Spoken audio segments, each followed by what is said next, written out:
Are you okay? Yes.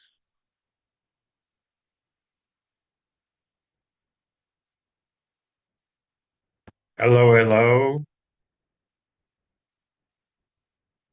Are you okay? Hello, everybody's okay and starting in a minute or two, waiting for a few more people to join.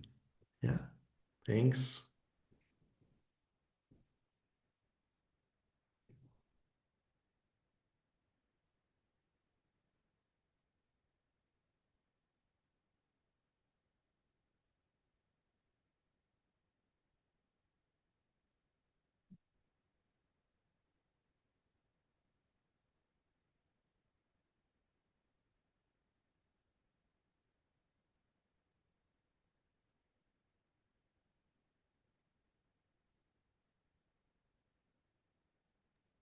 Maybe we should start.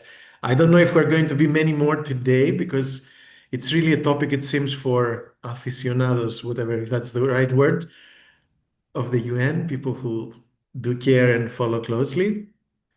Thanks a lot for being here again.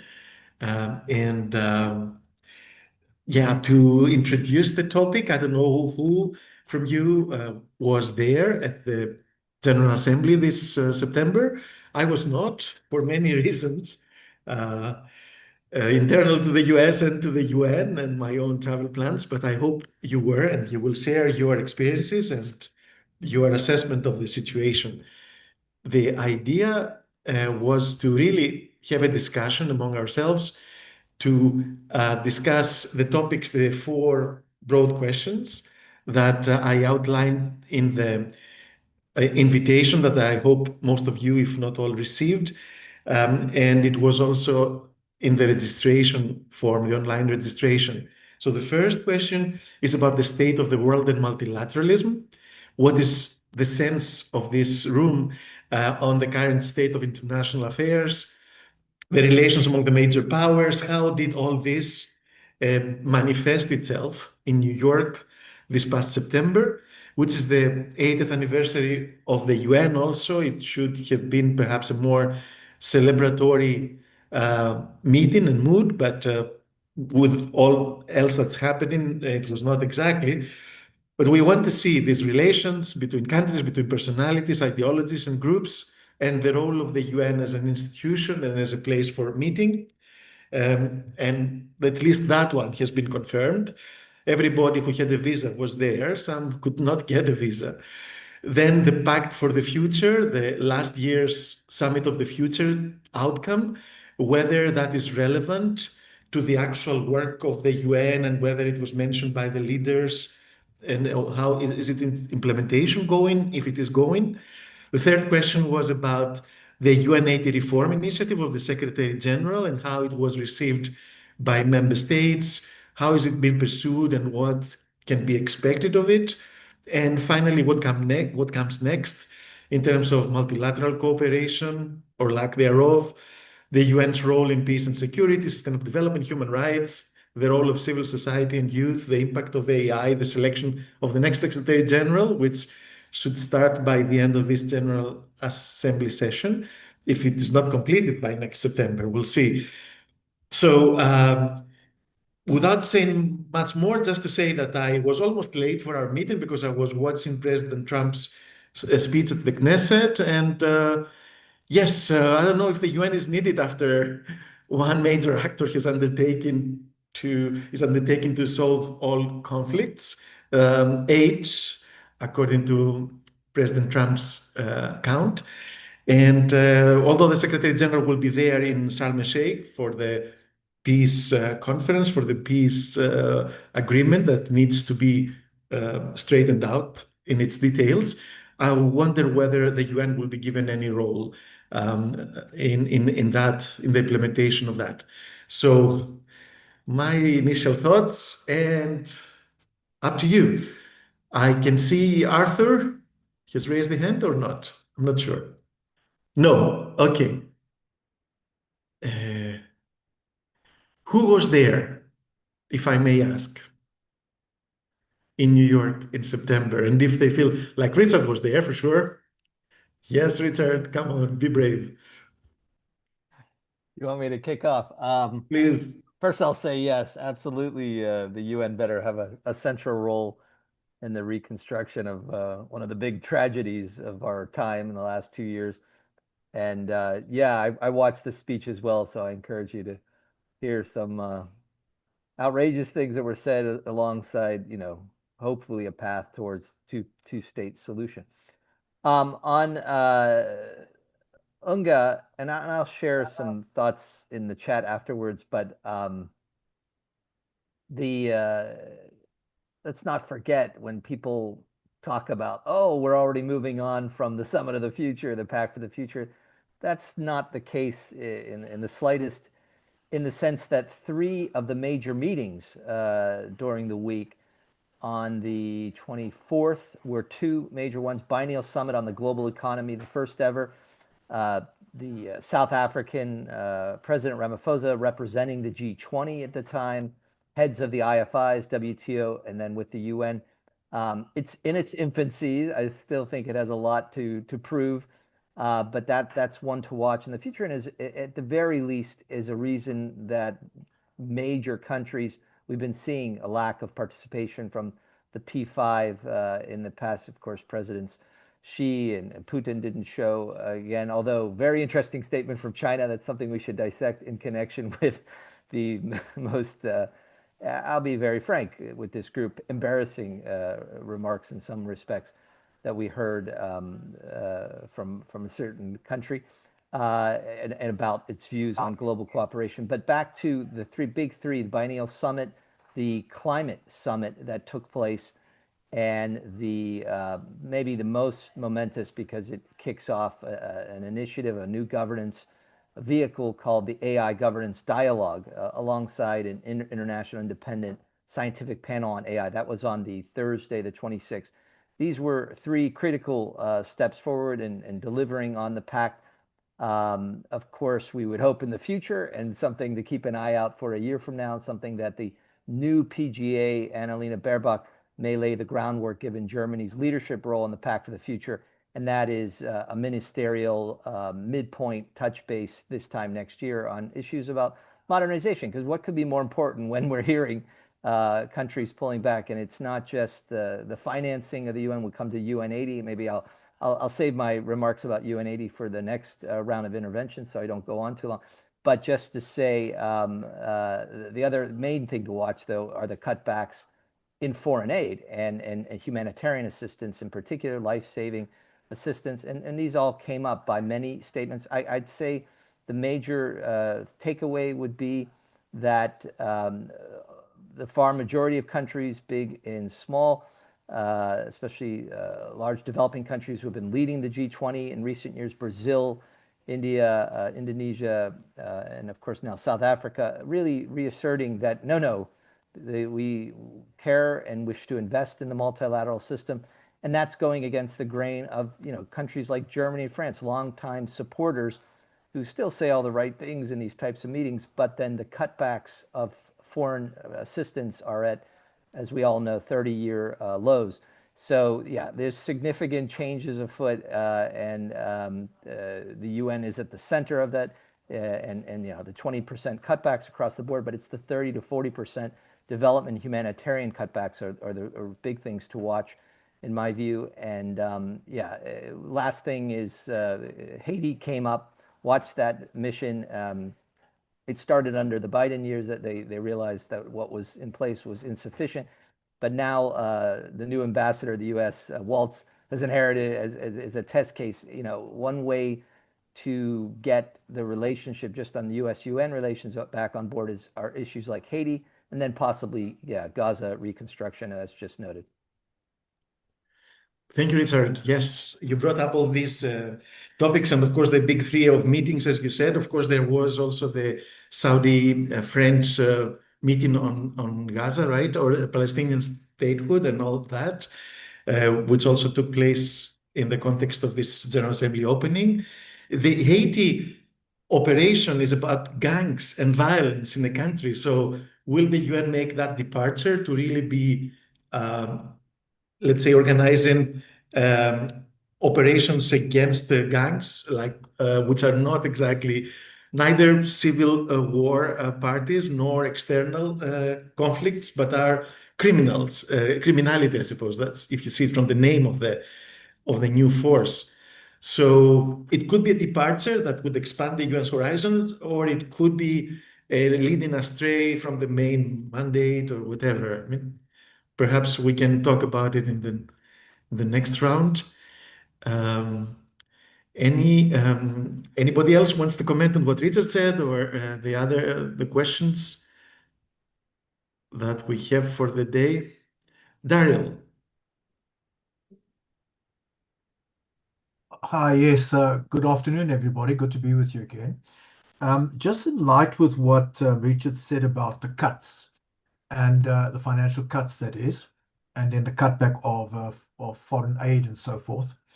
And I know if you look at the UN Reform 80 documentation, they talk about the rationalization of activities, etc. I didn't pick up, and I'm just wondering if anybody did pick up and they could inform us as to whether any work has been done as to where that rationalization needs to take place.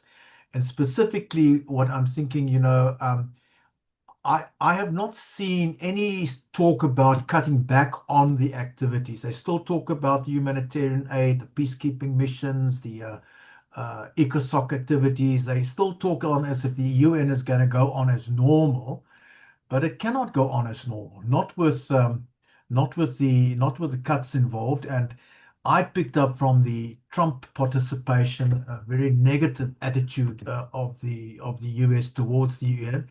So, and we know that they are in arrears with their funding, and I don't think that they are now going to come running to the table with bags of money. So the question is, has any work taken place in the UN that you've picked up around? We said you'll have to do less. Less will be more.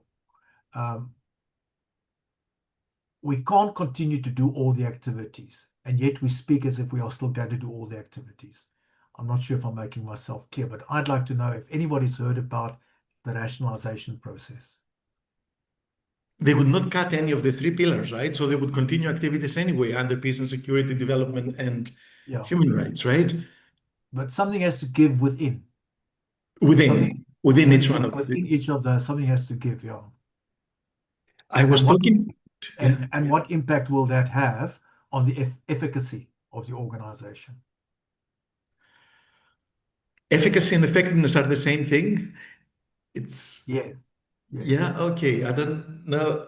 I had built part of my PhD on UN reform about the difference between efficiency, rather. So efficacy and effectiveness may be the same thing. No. Some donors want efficiency, meaning to do the same or less with less cost. No. And they don't care sometimes about the effectiveness, meaning you don't really need to change the financial system. You don't really need to do anything, although that could be a precondition for sustainability or resilience, right? So you have to show or to be doing things more efficiently, but not doing more things in practice because they would upset the set ways, maybe. So I don't know. Yeah, all these things and priorities, everybody puts countries and the UN Secretariat. But one point that was brought to my attention is that they don't cut the top level posts. So they have under Secretaries General aplenty, and they would cut 2 posts of those and Assistant Secretaries General, but they cut junior positions or people who would be doing the hard work and would be eventually becoming senior members of the Secretariat. So I don't know what that means for the future of the UN and the effectiveness. Just sharing, Daryl. So, yeah.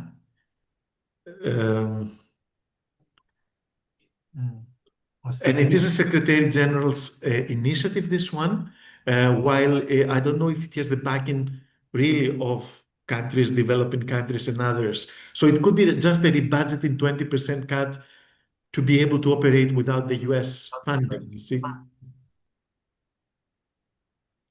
So I'm not sure if there is any bigger thinking behind it, really, about what is the purpose of the UN nowadays and where the focus should be, leaving something and taking on perhaps other things like AI governance that Richard mentioned. There'll need to be a stock-taking exercise as to regards to all the programs that are being carried out by the UN. And they'll have to decide which programs will have to have priority and which programs will have to be put in the back of the queue. But we cannot continue as normal. Thank you. Thank you. And that is the mandate review, I suppose. That is supposed to give part of that. What needs to be taken off the mandates of the UN. And yeah. incidentally, that's what's happening at 10 o'clock today on UN Web TV, the first of like 10 different sessions on the UN80 initiative, along the 3 tracks, mandate review being the second one. The first one gets all the attention. That's the cutbacks of staffing. And the third track is reorg, streamlining, and bringing together different departments and agencies, and the talk of moving staff out to places that are less expensive duty stations.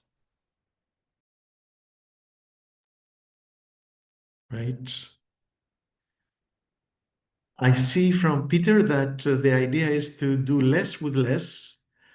I don't know if he wants to, if he can expand on that. He has put it in the Sure. chat. Can you hear me? Yes. Hello, Yorgos. Hello, everyone. Yes, I'm at UNODC, and basically, we've been told that there was an old mantra of doing more with less. Now we're basically going to be doing less with less. That's what we've been told. And sort of answering the questions before, there is no strategy behind the initiative. It seems like they're just picking holes wherever they have, and I think they're going to be then afterwards doing the stock take of what do we have left. This is really an exercise about cutting costs, but it's not an exercise where we're looking at a restructuring, which is really a shame. So it is a bit haphazard. It's gone to the 5th committee, as I think mentioned that this week they'll be discussing the actual cuts that they propose, and it is uneven. We were told by the controller it was a 20% cut across all levels, and as you mentioned, Yorgos, it's at the USG level, it's 7%, I think, and at D level it goes up to 8%. P staff it's 12%, G staff 25%, field 28%. So it's a real they're not really following what the controller has told us to follow. And again, that's only one. It's a UN80 initiative. On top of that, there are big concerns about the budget. So it really is a time when, as staff members, we're all feeling quite uncomfortable. I think more to the context of, are we going about this the right way? Do we have, after this exercise, the UN that we need? That's the big question, I think. Exactly. For the coalition for the UN, we need Richard. But do everybody needs the same UN? I don't know. All countries and all people, let's say, and yeah, and that'll be the interesting thing. Like, I think Guterres has come forward to say this is how we see things, but then we need all the countries to agree to this, and that's going to be the tricky part because some countries have different needs for the UN. So it's a big question mark on how that's going to really play out, and will that be accepted, and how this moves forward. So intense discussions for sure this week. Right. Great. So Richard is also putting material in the chat. Thanks, Richard. And also the connection to the discussion about the mandate review. Yep. Manuela, would you like to say something about less with less? As per your comment? Can you hear me? Yes. Well, thank you. Just very quickly, Georgios, just to confirm what was said minutes ago at the town hall in Geneva some 2 weeks ago at the Palais, the Director General of UNOG, Mrs. Tatiana Volovaya, confirmed that indeed the slogan is now less with less. So it's just something that is now well known by the Secretariat all over the departments and entities and so on. But as I said in my in my comment just now, there is a very, very interesting discussion ongoing in LinkedIn, because Ronnie Potts, I don't know if you know him, but he's really fantastic. He's doing a monitoring of what is happening on everything related to the financial discussion, budget cuts, and so on. And he's really looking at each document as it is published. So it is really ongoing, and it is worth looking also because there are comments on his own analysis by other LinkedIn members, but I mean people that are also insiders. And it also, if I may suggest, Georgios, it would be worth inviting Ronnie in one of these conversations that you're having, because he's really probably one of the only ones outside the secretariat that knows the kitchen very, very well, even if he has an outsider's perspective, but he's an expert on financial issues since many, many years now at the UN. Thank you. Great, thank you, Manuela. And it's good to confirm that less with less is the slogan, but again, less in which areas, etc. The question of Daryl is not fully clearly replied to, I suppose. And then about Ronnie Potts, the next, I'll give you a preview for the next consultation on the 10th of November. We plan to have it on the Global South perspectives on the UN and its reform. So again, we can have this discussion, what should be the focus of a reduced UN in terms of funding and activity, but still effective if we wanted to make a difference. So that will be great. We'll try to get Ronnie Potts also. Thank you for the recommendation. Daryl. Yeah, I just wanted to say that to me, by saying the slogan is less with less, I think it sends the wrong message, because inherently what it is saying is we're walking away from efficiency. We've got less money, so we're going to do less work. It should be we've got less money, so let's see how much of the work we can still do with less money. Yes, we will have to rationalize, but less with less says it underplays efficiencies. That's all I'm saying. Yes, I don't know if it will be less proportionally for everything, equal to the amounts of the money that will be less, or yeah, they'll be focused and they should be doing more in some areas, perhaps, right? Which are a more bigger priority for efficacy. Lerato.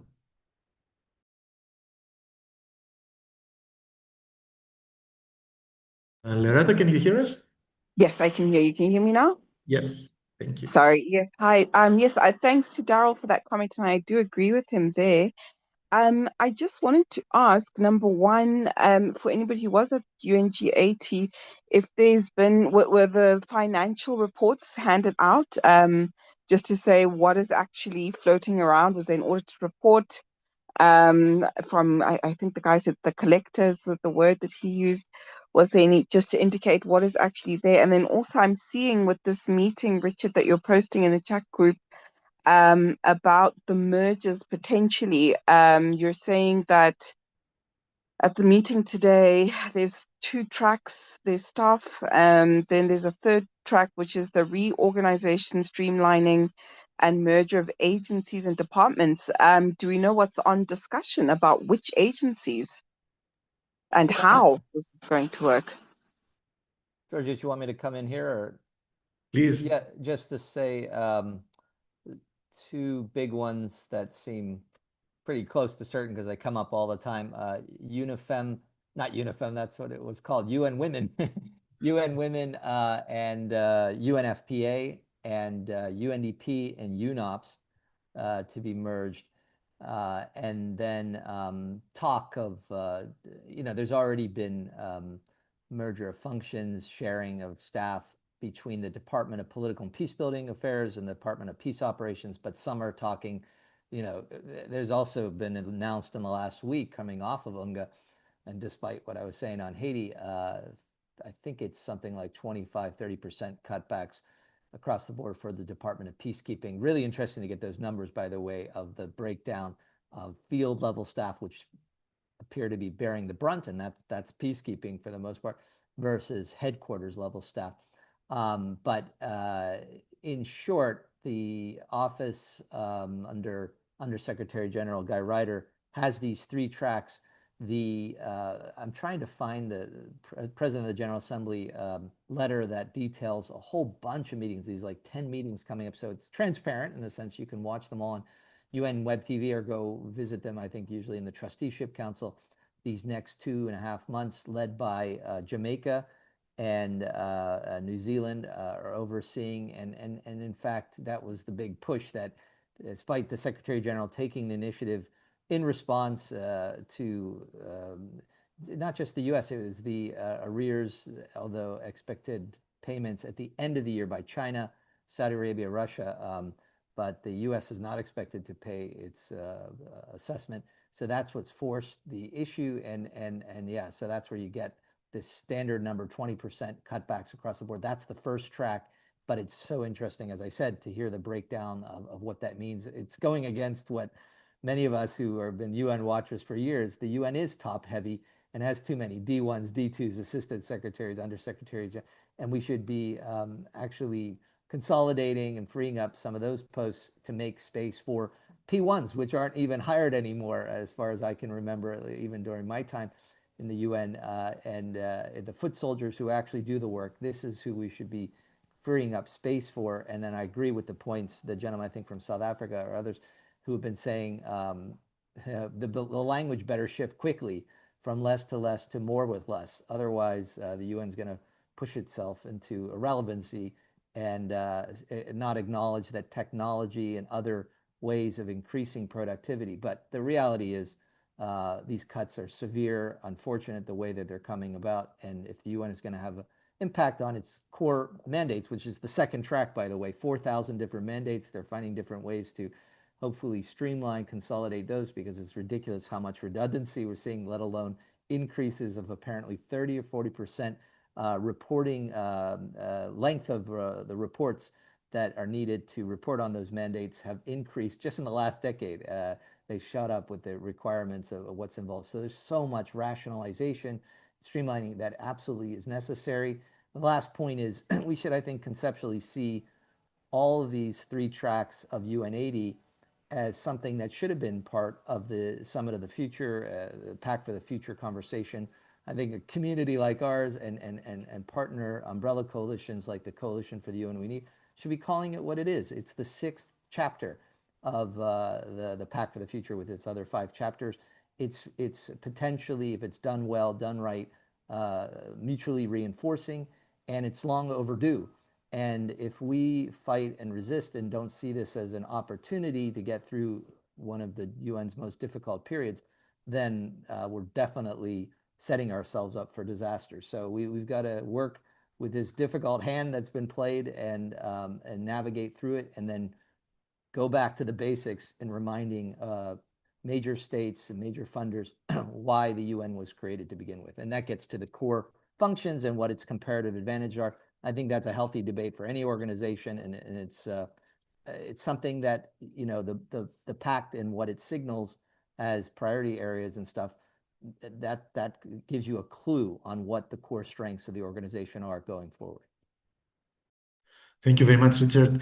I don't know who are the allies of our group, let's say, who would care about the UN really in long term in this struggle, because I can understand, and thanks to Peter, we have now a list of cuts for next year in the budget of positions. You can see really by far the lower levels are cut while the top levels are not. So we continue with a lot of positions that are very highly paid, and they're not as productive, I might say, but they do keep governments happy, because those positions are often filled by political appointees. And the P1s, and Kofi Annan was a P1 when he started, we say it, right? It's a legend of the UN, are no longer there, or the lower levels, to build this secretariat and the global thinking of the organization. So it's becoming more and more, obviously, a more intergovernmental. Everybody's happy with their own people negotiating, and probably that's not the UN we had in mind, or the UN that the Pact for the Future would like us believe that countries would believe in still. Yeah. it's really unfortunate. But yeah, who are our allies? Are they the middle powers? Are the it's not. I don't feel it's the Secretariat even anymore with this leadership. I don't think it is the big powers. So I don't know how to push for it, and I don't know if the people care or aware, the people at large, in terms of the UN's public appeal globally. We're coming to the 24th of October, UN Day, and the anniversary of the UN, the 80th anniversary.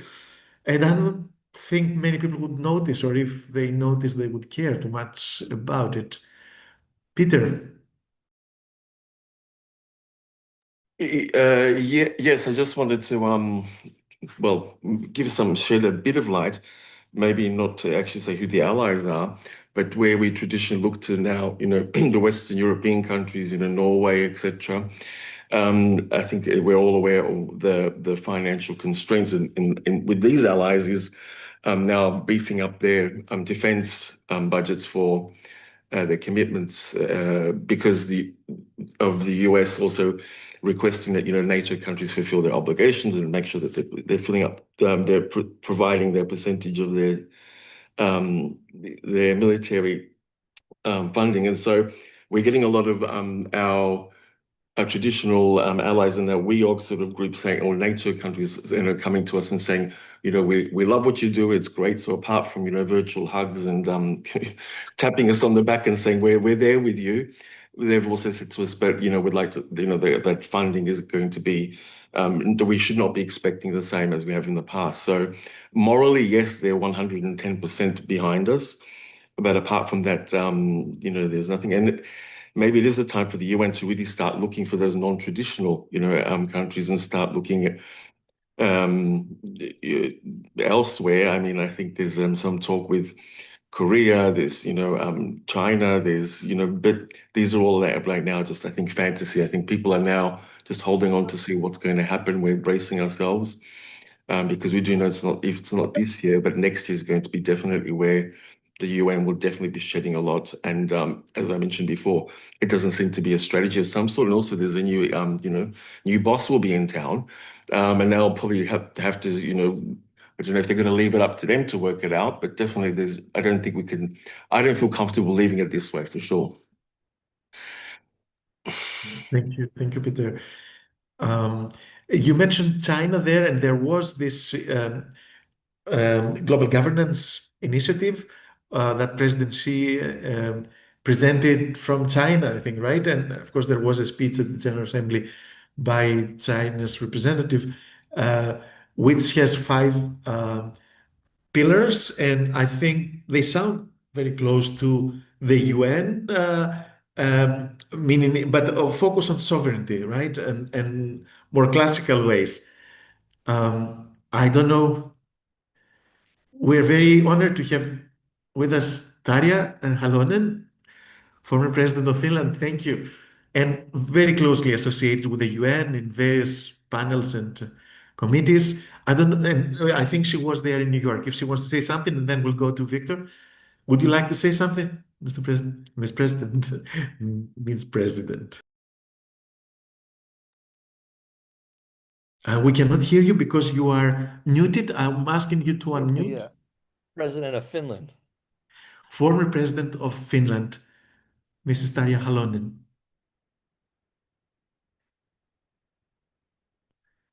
Yes, can you unmute? We cannot hear you. A technical problem. I was lucky to work with her when she was the co-chair of the Global Sustainability Panel in 2010, 2012. We seem to have a problem getting her unmuted. We can start with Victor and we'll come back to you, Ms. President. Victor.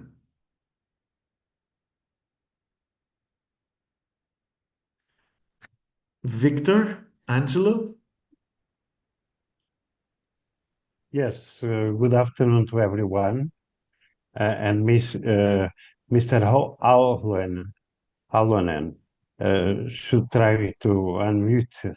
She's unmuted now, microphone. Victor. Can you wait? Yeah, But I can wait, or I can speak now, as you Let's see if the prefer, president George. wants to speak. Okay. Yeah, I'm ready to listen to him, and then I will speak. Sure. Yeah, Victor, the president says you can go ahead. And you were Under Secretary General of the UN before, right? So you have experience from inside and in the field also, peacekeeping.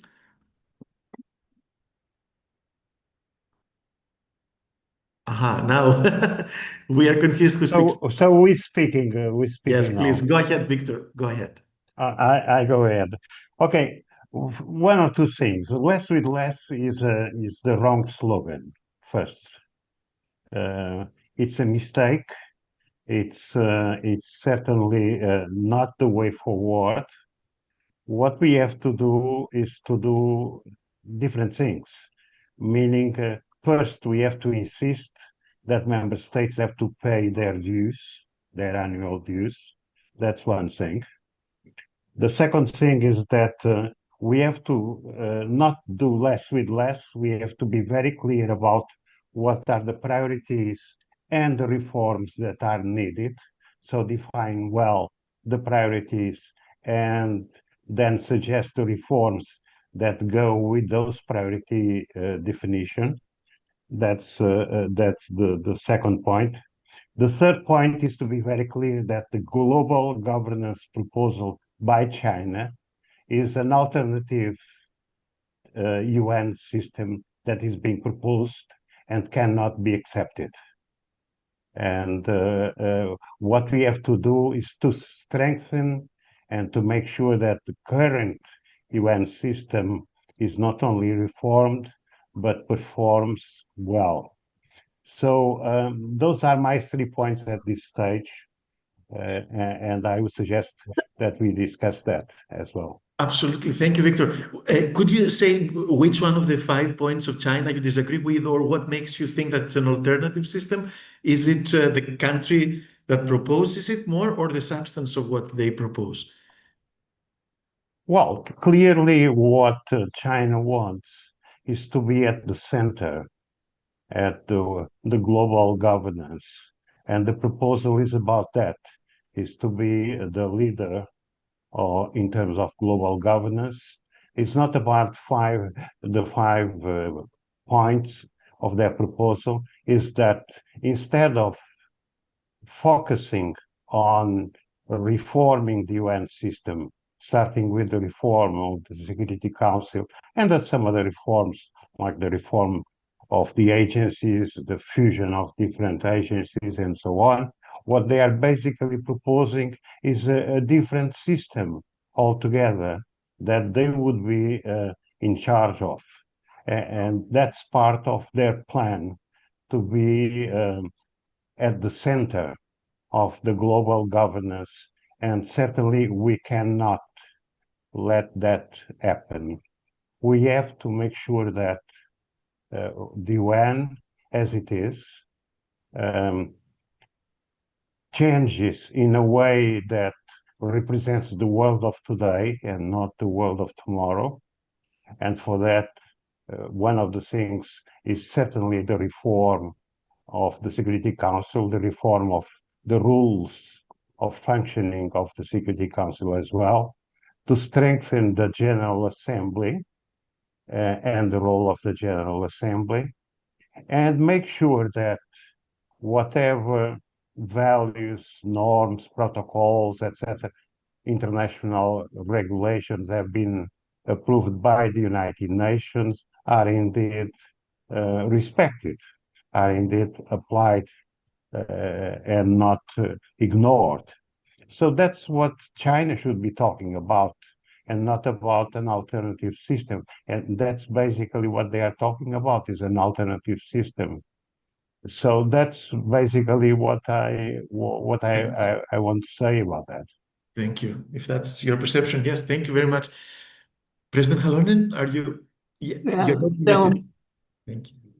Okay, I'm used to that people say Mr. even I'm a Mrs. But anyway, never mind. It's just that you have practice to say with a certain word this article. So the question is that I was in New York, and as you mentioned, I have followed United Nations, more than 25 years. But what I think is that the situation is really unusual in such a way that even the bigger countries have been bigger all the time, but they will be even bigger outside of UN or outside of the European Union or any other regional organization. So that's why we should think that which will be the best. We should think that is this the better than some other alternatives? And so I think that quite many have already said that the Security Council is a reflection of the past, of the yesterday, and not today. And I think that one positive thing when I'm coming from Finland, from one of the Nordic countries, is that our present president, Alexander Stubb, said very clearly already a year ago that the model of the Security Council is the model of the past. But he was also realistic enough to say that enlargement of the Security Council could be perhaps possible with the new members of the permanent member status. But he didn't propose that they should have a veto. I think that he, like many others, have been hopeful that also the veto route would be taken out of the present permanent members who have this, but I don't believe in that. I think that they don't want to give up about this privilege. But another thing is that if the formula of the Security Council should be broader with the permanent members, it might be a little bit weaker, because then the new members would always underline that it's not correct, it's not right, that some will have a veto right. And I think this is a very practical experience, that if any of the bodies or the organizations can be able to make a decision, effective decision, so the power will move away. And I think that we have seen it already partly also in the UN, that the power which should be in the hands of the Security Council have moved at least a little bit to the General Assembly. Of course, the declarations are not the same, but still I think that the public opinion has already started to criticize that why the Security Council is in that format. That's number one. The number second is that, Kostas, in the past, very often we have said that, the structure of the United Nations is a very, how could I say nicely, not very simple. It's quite complicated. But I think that the same fact that the special organizations of the United Nations can be also something which will help the present situation, or let's say so that if it's not the key for the next solutions, but it could help. Of course, I'm an old friend of the ILO, and we all know that ILO is a longer-lived organization, the United Nations, that it could survive when the League of Nations was collapsing. So it might be also so that some of these special organizations are so popular that everybody wants to keep them.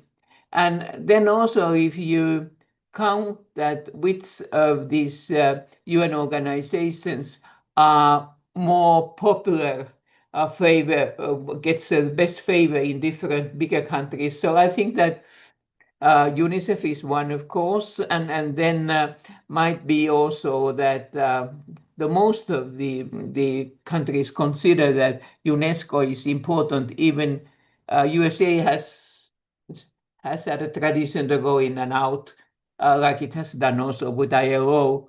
But then, for instance, the role of the WTO, what was earlier very, very important, now it's somehow, I should say, that it has no more that the same role. And perhaps the international trade is some of those which will be suffer as among the first ones if the international situation is not a good one. Then I will say that hard times will be anyway facing both the headquarters of UN, but also the special organizations, because whatever is your opinion concerning the USA and its president, so they have been covered expenses of the organization quite much. So 20% is 20% anyway. And money is money. But then, of course, another issue is that what I noticed, I don't know whether my information is correct, but for instance, World Health Organization, what we have considered to be one of the most important UN organizations, have suffered already a couple of years about, how could I say, not the full covering of expenses by USA, that they are lagging behind. So this is also something which is important. When last year I was visiting Geneva offices, so I noticed very concrete way that there's a lack of money because there was not the good temperature in the meeting rooms. But now in UN, of course, it was also the climate issue that it was quite good. But then I think that the next days or weeks or months, I don't know what is the timetable and schedule of Mr. Trump, but will be very important. Whether he will make a success with Gaza, with the Middle East, this is what will be the reaction by the others. Today, the latest news, what we got from Gaza, was that it doesn't seem to be getting a very good start. Somewhat, yes, but that it's also a question of Hamas and what was the position of the Hamas. I was very happy yesterday when I heard that Abbas will be now integrated again. It's a long time ago when I have met last time President Abbas. I think that quite many don't even remember that he is a president officially. Then that's one thing. Then so I have said the organization, then I have said the money, finance, and then the last point is that the general opinion, general political atmosphere is a sad one. I will say very openly that being a European, I think that I have especially the right to criticize or evaluate my own continent. So immediately after the Russians' aggressions in Ukraine, of course, that was a very shock. And I was, a couple of months later, I was visiting New York, and as I have told also earlier, so what I faced was the opinion that people said that, yes, that's very wrong what Russia has done.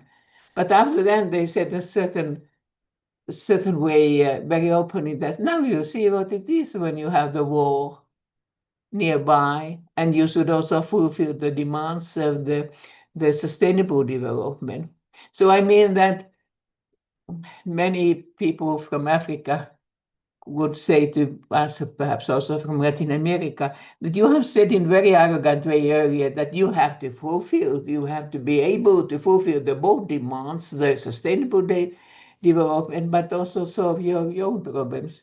So we have in Europe the situation, and it has been stronger than what I expected, that how much Europe has now isolated by its opinion or its atmosphere, so that Ukraine. It is important that we have tried to help and support more than many thought beforehand it would be possible. But I would say still that we should also see a little bit broader to the global situation, because we have just one planet. No, I spoke already too much, but anyway, those of you don't, you know me, so don't give me a mic another time. I will be very interested in listening all you others. How do you see it? Thank you. I'm sure that everybody found it very interesting what you said. And you remind me of the Helsinki process for Europe, which is no longer there. And perhaps we should have another one if you can start it from there where you are. Yeah, Yeah. it could be, yeah. But let's see, sometimes it's so that we don't know that what will happen the next, when we have this our own Helsinki system. So we thought that the importance will be somewhere else than it was.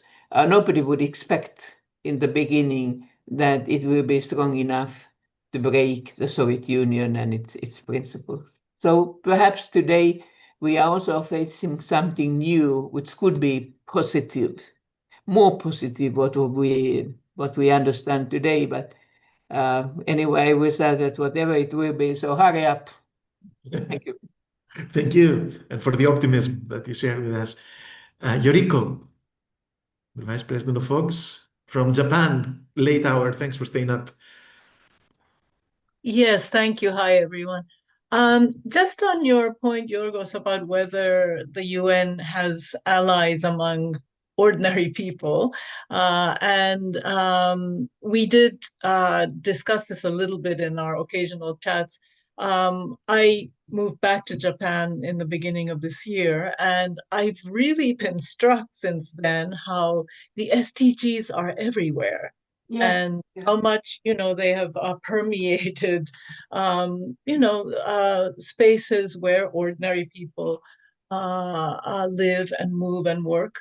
And I don't know if that is the case, for example, in Europe or the rest of Asia. I haven't had the chance to see.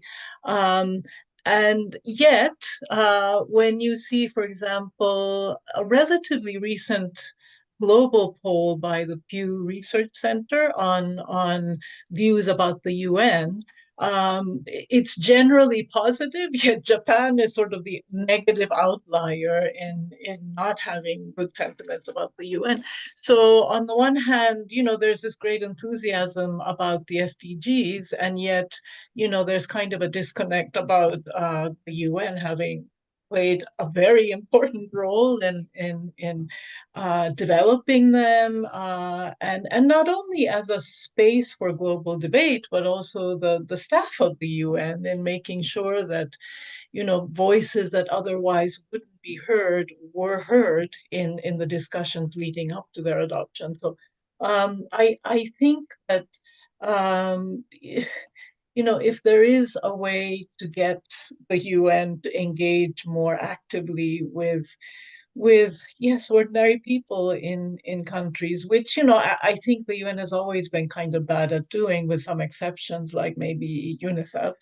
And if that doesn't take place, also there isn't a political support for the member states to be supportive either. So. There are some colleagues, just as a piece of information, who are trying to create an UN advocacy group, former UN staff who want to go out also and speak more about the UN. And I was surprised to see, but happy that the UN model UN sessions continue for students, but perhaps they are isolated islands. And what you said, Yoriko, about the Pew poll, I don't know if it is when you're asked, you don't have a bad view, but would you have the UN on your mind, or would you consider it a very relevant actor? I'm not sure how the question was asked, and these good percentages came up. Because, and if you were thinking of UNICEF, of course. If you were thinking of peacekeeping, probably not. If you were thinking, do you know something more about that, Paul? I can share it. It was in the context of a broader survey about international cooperation, but I think it was in terms of seeing thinking that the UN plays a positive role that benefits people in general. But I'm going to look for the link right now and share it. Thank you. Thanks. Any other comment on what we heard also before? I heard, yes, President Alon. So if I'm very like-minded with the Yoriko, so that the common people, I mean, people, they see the surroundings and they can see how is the winter, how is the summer. In the matter of fact, they are quite good in that. And so at least in Finland, of course, in the north, the climate change will be stronger than in many other places, even it's still now quite nice. But yeah, people think that sustainable development goals are very important. And for instance, our government, present government, has been criticized strongly, among other issues, also in this, that what they have committed to do and whether they have not done it very well and so on. So I think so that some of the items are more accepted than the organization itself. That's a very good point. And then second, I forgot to say my own feelings about the outside world of the Europe is that I think that what's interesting to see that, for instance, in Africa, when I have worked more than 10 years with UNCCD, which is this desertification organization belonging to the Sustainable Development by UN, so that people in the South, which has really suffered many other issues, they are very committed. And they seem to be even more optimistic than what we are in the many countries in Europe. So in that way, like I said, I have been interested that whether we have been too arrogant in Europe. Okay, that's it. Thank you indeed. The UN is a Western construction in a way, right? It was the victors of the Second World War, mainly the US and the European, that part of the victors who shaped it. But it is a much more diverse world. So I don't know if it speaks to everybody or it can speak to everybody. We heard from Victor that the Chinese proposal is creating another organization with another center of gravity. Is there a way of really rethinking the UN drastically enough, but not losing the good aspects of the Western heritage of human rights and other things that we think are important, at least those of us who grew up in that context? Can we really have a rejuvenation of the system with many new elements and more community? That's probably in the South, more simplicity in the demands and the ways that we do a lot in the North and the West, but at the same time with some of the norms that we are used to and we think underlie the UN system. Is that possible, and how can that be really enacted? There are proposals for a charter review under Article 109. What we heard before, of course, is the UN Security Council reform, the move to the General Assembly, all these things, but none of them is perhaps happening strongly enough to really shape the new organization and give meaning to this more with less or something.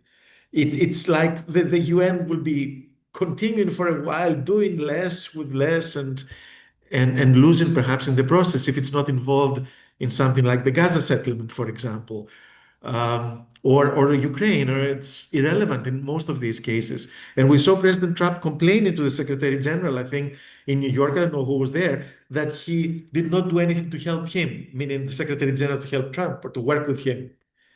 Do you see anything like working with big powers, or is it a matter of leadership also?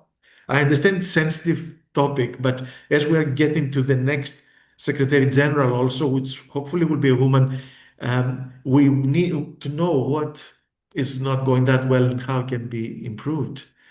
Maybe, I don't know if anybody wants to come in.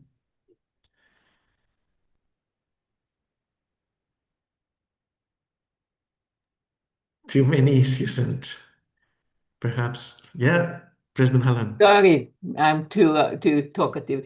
But when I have been quite much and also openly involved to this Madam Secretary General idea, so we have tried to say now when it comes closer for the candidates, and so that it's not against men. It's not against men in such a way that they have been also so bad and even worse. But it's a question that perhaps in this moment it could be time to try something new idea. It's not only the question that whether we can find from 4 billion persons who are female in this world, that somebody who could be capable to be a Secretary General. But two other things. It's Latin America and Caribbean, which is now in turn in rotation.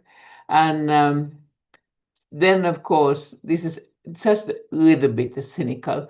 So I think that some other regions, like also Europe, could be perhaps more favorable to get a woman this time, to try it in a way, not in their own turn, but with somebody else. So in that way, the fact that women, they are different, like also men are different, but women are those who are still supporting more strongly the United Nations than men, generally taken. And if you speak with the professors in different universities, so about 80% of the students at the universities who are studying sustainable development, they're women. So I mean that could be also the positive response in member countries, that perhaps that might change the system. Normally when somebody is asking that whether the women are better leaders than the men, I say that scientifically we cannot give the good answer, because women are not represented broadly enough that we would make such kind of conclusion. But that seemed to be so that if we take the women in political arenas, so they have been more interested in so-called soft power, which means then social justice, or social welfare and education, culture, and so on. But they are also more and more now in economics. So the military side, so-called hard security, is the only area where they are not that well represented. But when United Nations have not been recent years very active in that area, and I can say because I'm a member of the mediation panel or the board to the Secretary General, so it's very quiet house, because the worst disturbance elements are not accepting even the UN to come and mediate. It seemed to be so that either Russia or the Israel not really respect the possibility for mediation. They are more for the power, military power especially. And that's why I think that sometimes such kind of things like Madam Secretary or Mr. Secretary General could also have some effect. As you are almost all, I think, couple who are not men. So I think that it's all right to work with men. Most of you are quite human. so in that way, nothing bad on that, but the situation is so bad that perhaps women could help. Okay, now I try to be quiet, sorry. But you are all the others so quiet. I try to activate you. Thank you very much, Madam President, and that's the right way to say it. Thank you for mentioning that, and Peter. And I think we're a balanced group here in terms of gender. Surprise, surprise. Yeah, good. Accidentally, but happily. Richard. Yeah, former Prime Minister Hallon, you definitely motivated me, so thank you. And I put in the chat a quote, speaking of UNGA at 80, the elders launched a really important report and strongly advocated that the next Secretary General should be a woman appointed, and just to quote the main essence of what they stated, which I thought was an interesting formulation and speaks then to maybe the argument we take going forward, pointing through an open, transparent process that seeks, of course, everybody's seeking the most qualified candidate, and a continuing succession of men at the top of the UN is counterproductive to what multilateral cooperation is seeking to achieve. It's the real obvious point, but we need to keep repeating it, that what is it, 8 or 9 secretaries general have all been men. And then going to some tactics, strategy issues, 2016 was a unprecedented number of qualified women. I'd say at least, I recall over a dozen, and at least half were just world-class, well-known in UN global cooperation circles. And what happened, in short, was that Eastern Europe, they thought it was, that's the other thing that happens, geographic rotation, of course, in the UN. They thought it was long overdue. There hasn't been an Eastern European Secretary General. So there were more candidates, female candidates from that region than any other region. And they, in a sense, cancel each other out, even though one woman, Irina Bokova, at the time head of UNESCO, Director General, finished in the top 3 voting. One time out of six rounds. And the first 5 rounds are the famous early rounds without the Keller ballots. The Keller ballots are when vetoes start flying. I think everybody assumed wrongly that by the 6th round, the Keller ballots, that all the men would get axed, that the big powers, the P5 who controls this decision-making. And by the way, they reasserted themselves about a week before UNGA this year, saying, hey, this democratization and involving the General Assembly, that's got to go. And even though, there were great advances by 2016 that played to Secretary General Guterres' strengths. You had to defend a platform in multiple languages, and it made it more like an open campaign, unlike previous Secretary General. So obviously getting talented women to put the names forward. We're already hearing Michelle Bachelet from Costa Rica, I believe, nominated Figueres, the former head of the UNFCCC. So the race. Rebecca Greenspan from Costa Rica. Oh, Greenspan. Yeah. Sorry, got that wrong, but she's equally talented. So there's not going to be any lack of talent. But my final suggestion, and I'm going to write a piece on this later, hopefully time it right, that you got to learn from 2016 and consolidate around a leading candidate. Not right away. It should be at least after the 2nd round, maybe the 3rd round. But at that point, female candidates ideally will be backing one of their own, and it's very likely to be from Latin America, but there are other obviously strong female candidates around the world. It should be an open global race. I hope we can talk about, the 7-year term that should be part and parcel with these things, so you can depoliticize the Secretary General. That came up again in the elders report. But yeah, first things first, let's get a top quality, talented woman to lead the next stage, because I agree with our friend Georgios that 10 years is already a long time for anybody, but I think on these issues that we've been talking about today, we need fresh leadership, fresh ideas to come forward, and I'm really excited about this upcoming race. Thank you, Richard. And very interesting what you said. Most of the candidates will be probably members of this women leaders group. And if they decided to unite around the woman who is more popular, they could perhaps not make the same mistake as last time and cancel each other out, as you put it. So let's see. Victor. Well, Georgios, I fully support the idea that the next Secretary General should be a woman. I have no doubt about that. But I think the problem is not there. Having expressed that support, the problem is that basically the 3 superpowers have changed the UN and particularly the Security Council into a confrontation arena. And as long as we cannot resolve that, the UN will not work. And we have to be very clear about that. This is a geopolitical game, be it a man or a woman that is in charge of the Secretary General position. And as I said, I very much support the election of a woman for that position, but still she will be completely constrained as the current Secretary General is, because the 3 main powers are using the UN as a confrontational ground.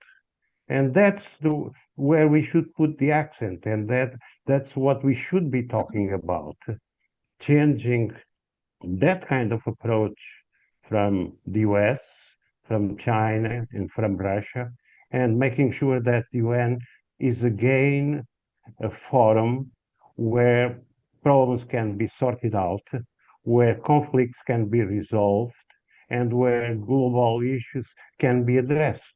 And that's where the key issues are. Thank you.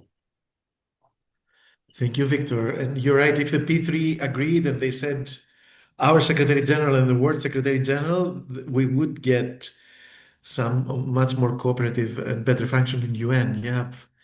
Let's see if we can pressure them, but I don't know if that is a possibility, if anybody has any idea how to bring that change of attitude, because sometimes they do with each other.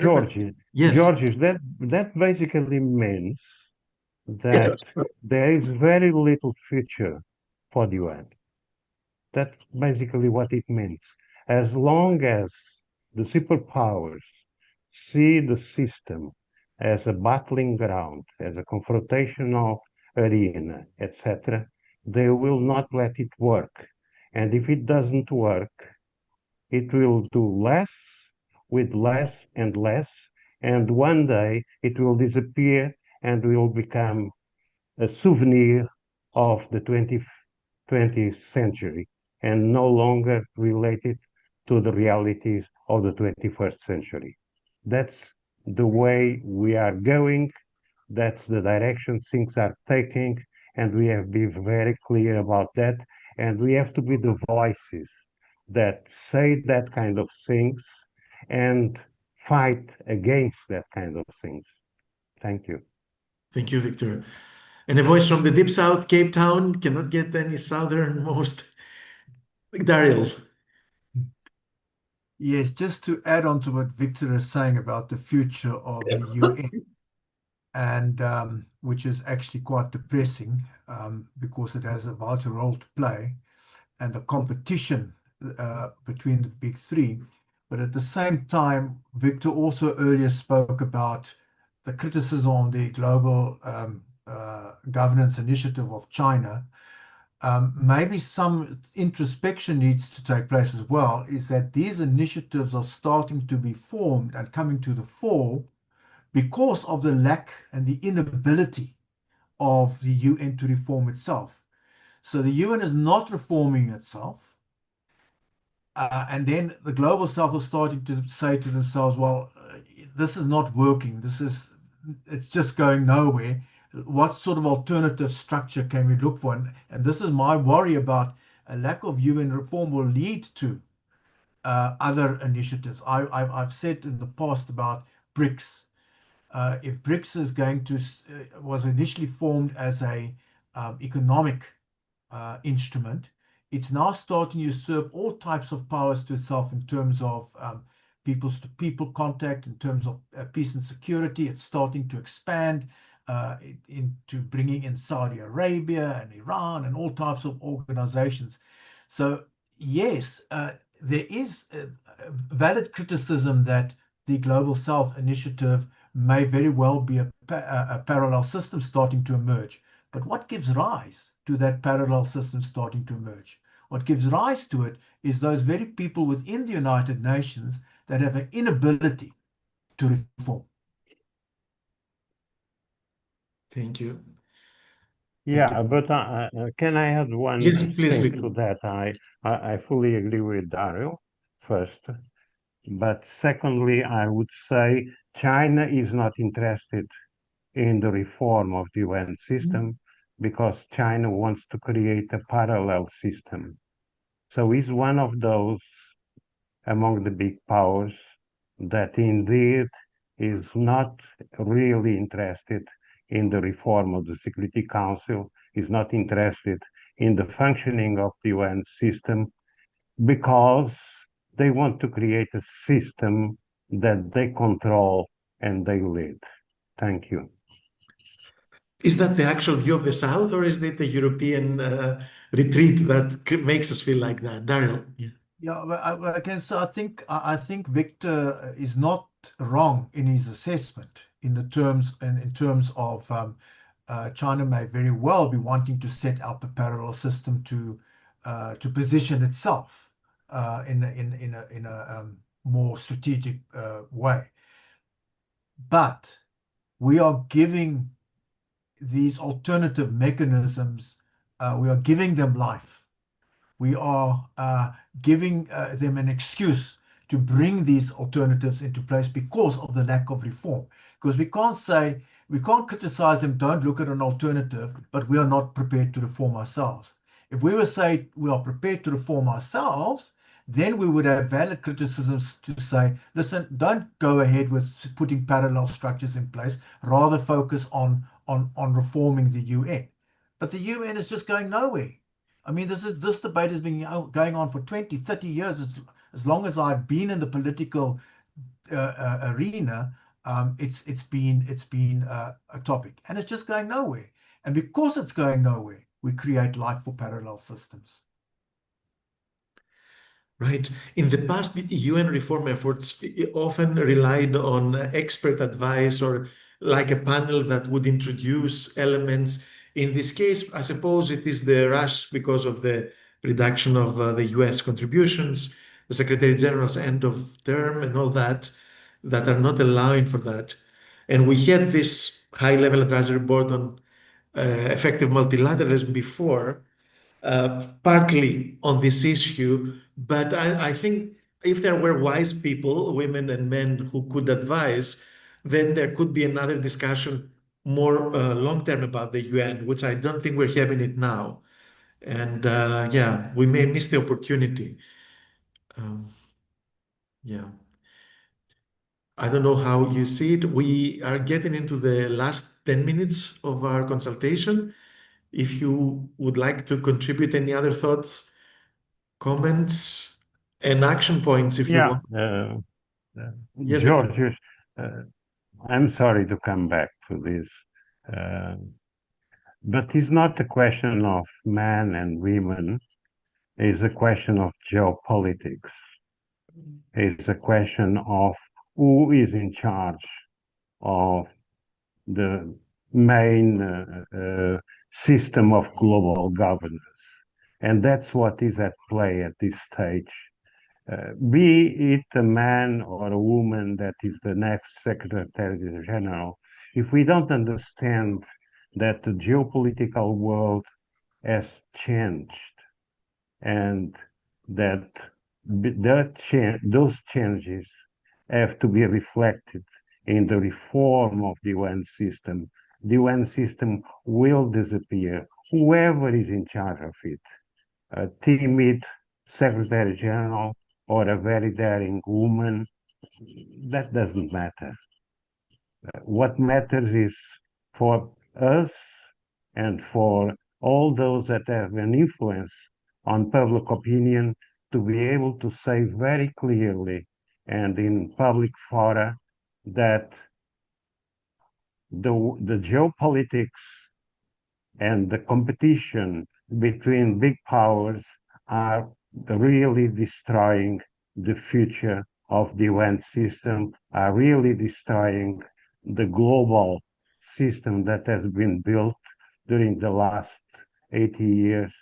And this is going to lead us to a very serious confrontation and to a multiplication of organizations, each one representing the interests of the leading power that is at the head of that organization.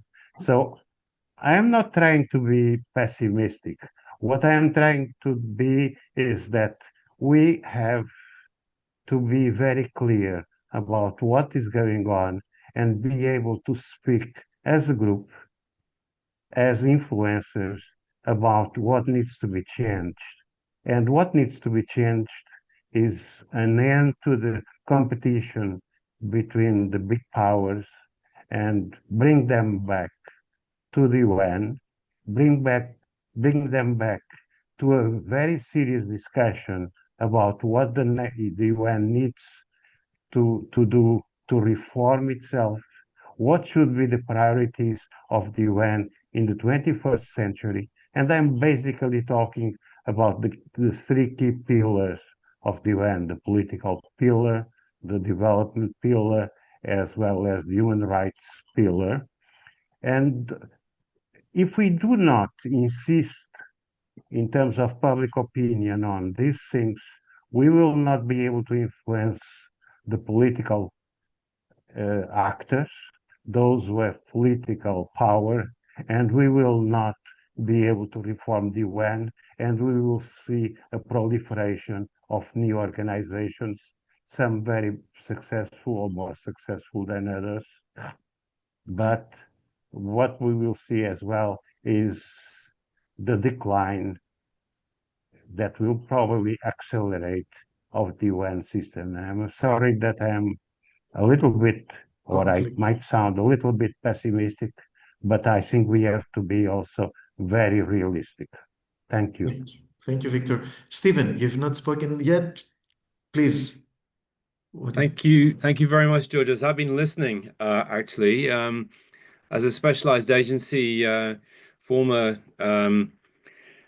experienced UN hand, I see things possibly through a slightly different perspective, but I really appreciate Victor's comments in particular. I think that the problem I see has always been that the Secretariat makes proposals, but it's the members that decide. And however much the Secretariat may have possibly put together bright ideas, to get 195 or whatever countries to agree, we used to have the problem in the FAO governance. So to get agreement amongst the member states, fine-tuning of words to beyond midnight, the Chinese delegation insisting on a particular use of words and the Americans trying to block it. And round you go on these apparently trivial issues when you're trying really to push for major reforms in structure, function, and as everyone recognizes, the cost-led reform is ridiculous, but any other form of reform requires consensus or at least some degree of push.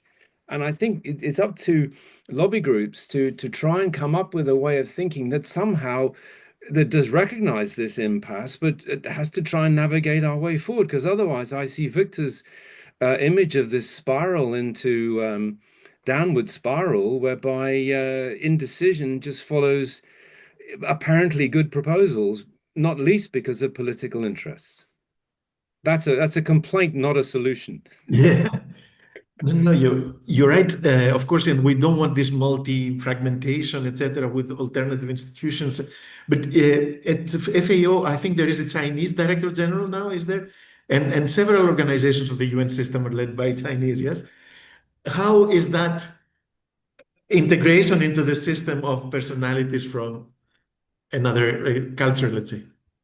Do you know, it's interesting because he's now in his second term. So he's 5.5 years in. And actually, the core budget is basically on a zero cost increase, but they're not by any means suffering as badly as some. And as a specialized agency, US is still a member, unlike another one in Geneva. We see a considerable body of support behind FAO, where our cousins down the road in Rome at World Food Programme have seen horrendous budget cuts. With an American head and a lot of humanitarian assistance required, right? In the face of increasing demand.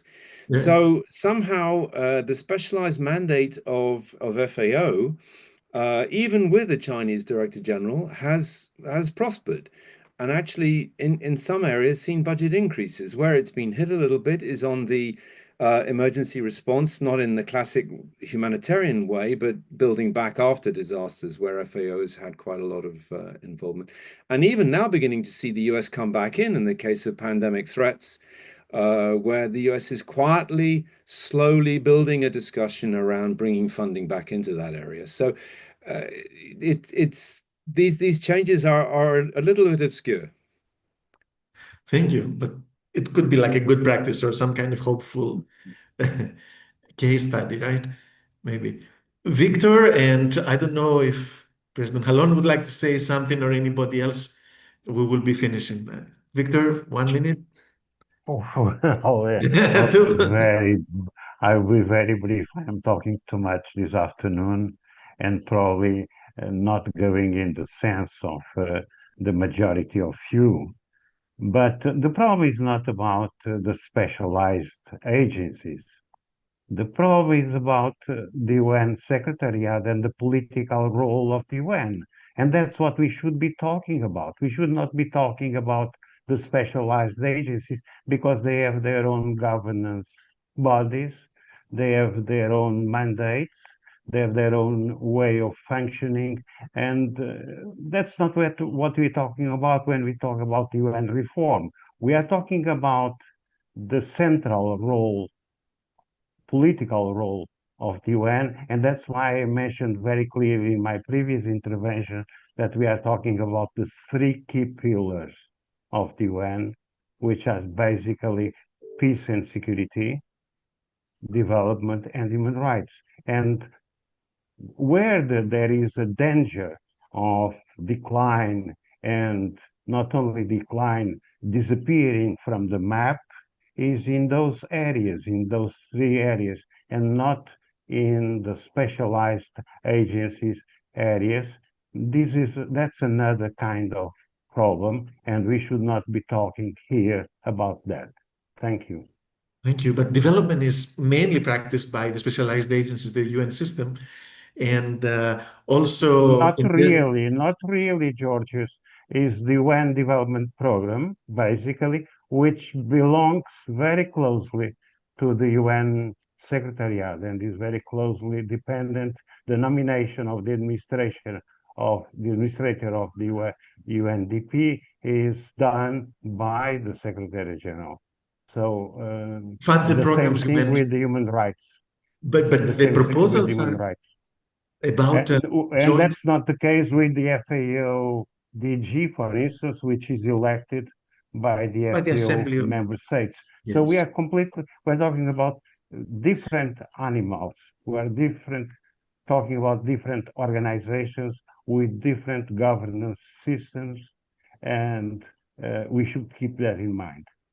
Thank you. I will insist that the system fails or succeeds together. Of course, the political UN is a different animal, but the proposals go to merging UNAIDS with WHO. They go beyond also just the UN system funds and the UN proper funds and programs.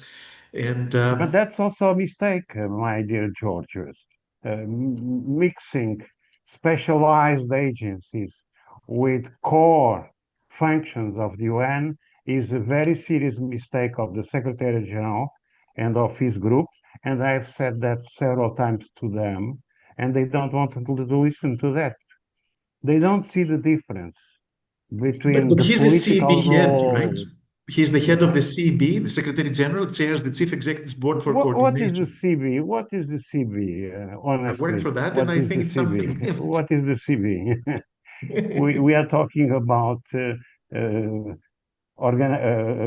mechanisms that have almost no importance. What is important is really to be able to save the UN as it was created by the Charter and with the objectives of the Charter. And that's what we should be talking about. Sorry to insist on that. We can agree to disagree. That's the way I see it. Sure. Thank you. Madam President, would you have a final word or anybody else? No? Not yet. Thank you very much for your participation, all of you. We cannot solve it now, but I think we're a bit perhaps energized to push more the P3 or whoever we can influence and keep some hope up, because the UN is needed, and I think, and we can celebrate the 24th of October. I don't know what you're going to do, but at least us here hopefully will remember it and give like a prayer or something and do what we can. Thank you. Thanks, Georgios, everyone. Bye-bye. Thanks a lot, everybody.